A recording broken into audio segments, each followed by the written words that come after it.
Dans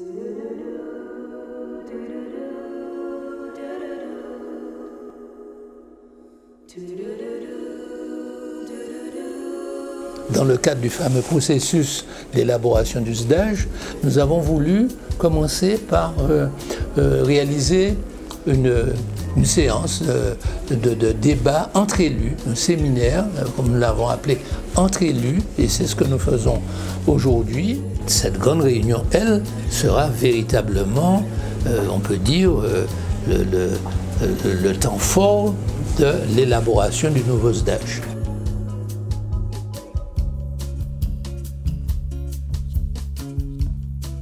Le sujet majeur, c'est celui de l'assainissement non collectif, c'est-à-dire le problème de nos fosses septiques.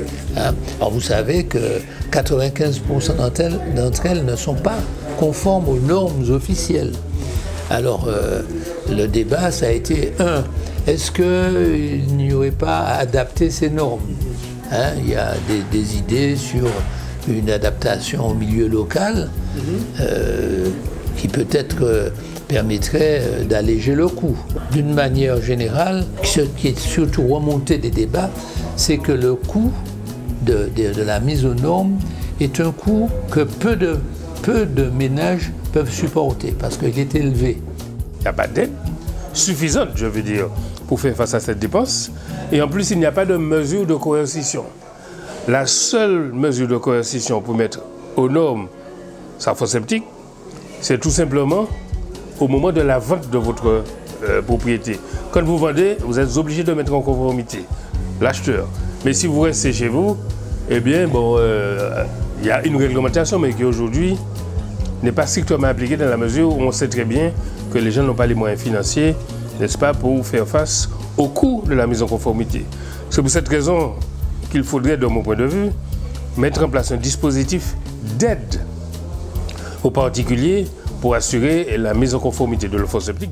Le problème, c'est de savoir comment l'État ou l'Office de l'eau peut trouver un financement pour aider ces personnes-là à mettre leur fosse septique aux normes. Parce que n'oublions pas que ces rejets pollués, on les retrouve dans les rivières, on les retrouve à la mer. Et aujourd'hui, vous n'êtes pas sans savoir que même notre mer, la mer elle-même est polluée. Or, vous constatez que dans beaucoup de quartiers, à urbanisation spontanée, eh bien, les maisons se touchent et qu'il est difficile d'installer des fosses septiques quand il y a très peu d'espace entre les habitations. Mais là, il faudrait au niveau qu'il y ait d'abord un premier recensement au niveau de chaque commune pour que chaque maire dise que dans tel quartier j'ai ce problème-là, dans tel autre quartier, confier ensuite une étude à un organisme spécialisé de manière qu'on puisse, à défaut de pouvoir se raccorder sur le collectif, eh bien, faire ce qu'il y a à faire pour apporter réponse à ce problème-là. Parce qu'il ne faut pas que cela dure trop longtemps. Il faut trouver la solution. Bon, aux Trois-Îlets, nous envisageons de mettre un système de relevage individuel, de poste de relevage individuel chez l'habitant, qui va lui permettre de renvoyer ses eaux usées et vers le réseau collectif, parce que nous avons dans le bout un réseau collectif. Effectivement, le maire a, durant son discours est beaucoup plus accepté par la population quand on les visite, quand on leur explique effectivement comment pallier à ce problème environnemental et que leur système d'assainissement doit correspondre à certaines normes aujourd'hui. C'est vrai, ça a un coût élevé.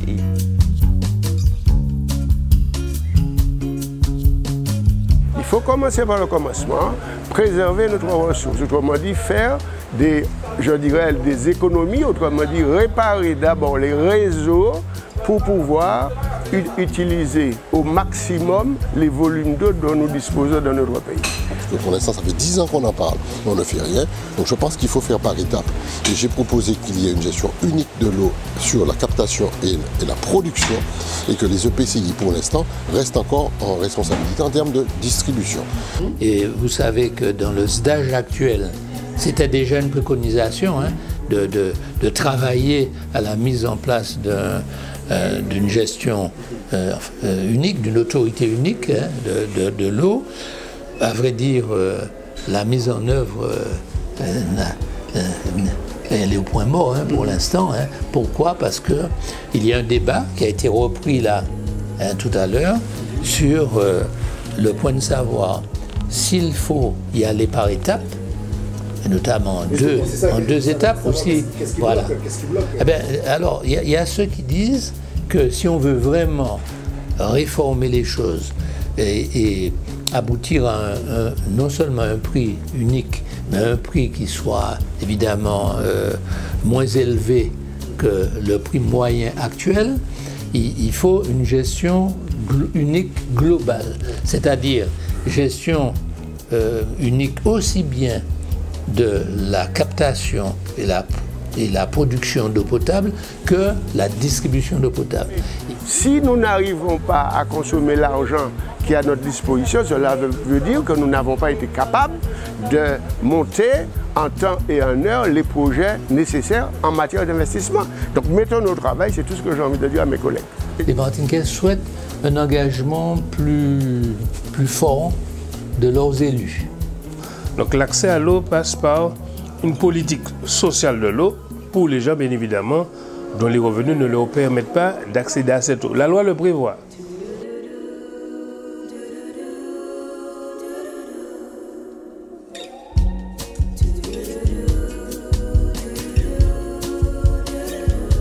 En plus, que nous avons encore ici la problématique du chlordécone qui nous a échappé et nous n'avons pas été assez vigilants. Le problème aujourd'hui, c'est d'arrêter. À défaut de pouvoir corriger tout cela, il faut éviter de nouvelles sources de pollution. Malheureusement, le trait de côte continue à se rétrécir et il faut trouver des solutions qui ne sont pas pérennes. Donc aujourd'hui, nous faisons des enrochements, nous faisons de l'ensablement autour de bourrelets, de tissus prévus que l'on met en mer et qui permet effectivement de la retenue du sable. Mais cela n'est qu'une solution en attendant d'autres. Un pays comme les Pays-Bas, effectivement, tous les 20 ans, revoit toutes ces techniques, parce que ce sont les ingénieurs les plus ayant le plus de techniques aujourd'hui et travaillant beaucoup sur la montée des eaux. Et nous ne sommes pas à l'abri. Et puis il y a à prévoir à travailler auprès de la population pour leur dire vous êtes à proximité de la mer.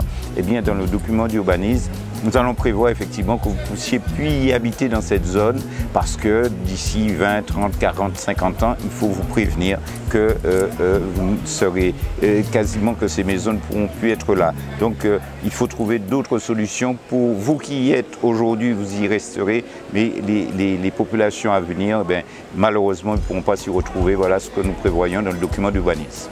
Alors la mangrove, il faut la protéger. Mais je pense que c'est les générations qui viennent, les jeunes qui sont là aujourd'hui, qui peuvent nous aider à mieux protéger la mangrove. Donc il faut leur donner cette culture-là de protection de l'environnement et surtout de la mangrove en leur apprenant ce que c'est que la mangrove, à quoi sert la mangrove. Nous avons choisi une stratégie qui nous permet de changer de modèle économique. Cela va tourner autour d'un outil qui serait sans doute appelé la ferme Nord Martinique, et qui sera composé de deux entités, donc l'ensemble des agriculteurs, l'ensemble des acteurs du développement, agriculteurs, agroalimentaires, la population. C'est-à-dire nous allons fédérer tout ce monde autour de la production et de la transformation. Et nous espérons rentrer dans un cercle vertueux où nous n'aurons plus d'intrants chimiques. Nous travaillerons selon les équilibres naturels et ce qui génère la vie. Et donc, ce sera tout bénéfique pour nos milieux aquatiques, pour notre biodiversité. Faisons vite, agissons vite, parce que nous risquons de mettre la vie des Martiniquais en péril, parce que sans eau, il n'y a pas de vie possible.